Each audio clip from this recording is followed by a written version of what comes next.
Two men have just been charged with the murder of a woman who went missing in the middle of last year. It all began when 33-year-old Najma Carroll had been staying at the same hotel in Casula as the two men in Sydney's southwest, where she was last seen around 7:30 p.m. on the 11th of July 2020. At 5:15 p.m. on the 29th of July, a man who was walking his dog made a horrifying discovery. He found Carroll's lifeless body laying in a quarry in remote bushland in Sydney's south. She had been brutally beaten and burnt. The spot where she was found was near Sandy Point Quarry, off Heathcote Road in Menai, which is known by the locals as White Rock. It was about half an hour drive away from where she had been staying. Her burnt-out car was located nearby a few days later. Following extensive investigations, Homicide Squad detectives charged 57-year-old Robert Sloan on Tuesday and 43-year-old Benjamin Parks on Wednesday morning. The two men were involved in the drug industry and knew Carroll, who suffered from a drug addiction. The police believe the murder happened on the 14th of July, and the murder took place at the same spot her body was found. In the time between the last sighting of Carroll and the discovery of her body, no one reported her missing.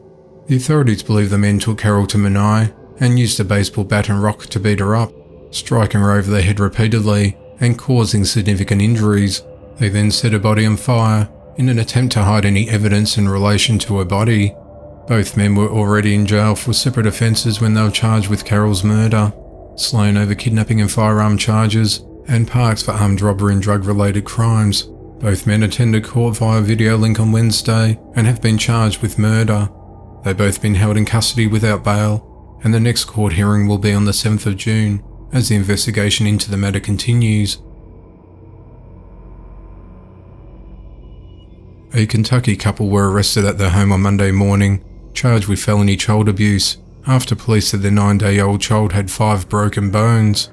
The authorities were called to the Canterbury court home in Louisville by 26-year-old Amanda Wyeth and 30-year-old Brent Bishop, who claimed the child fell off a bed.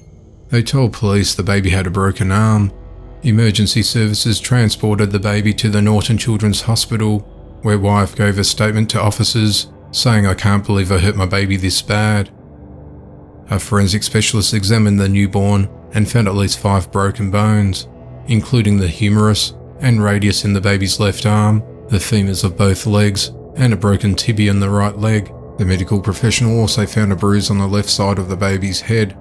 The specialist concluded the injuries were the result of severe inflicted physical abuse that shows extreme indifference for human life. Wyeth told police she had fed the baby, and then Bishop took the newborn to another room for a few hours. Bishop then brought the child back to Wyeth, who said she fed the baby again and fell asleep.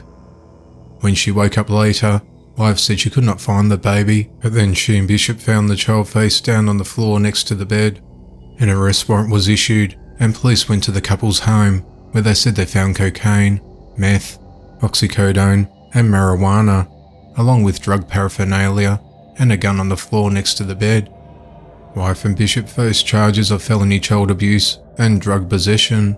During the first court appearance on Tuesday, the couple entered into a not guilty plea, and the bond was set at $150,000 each. Their next court appearance is set for the 14th of April.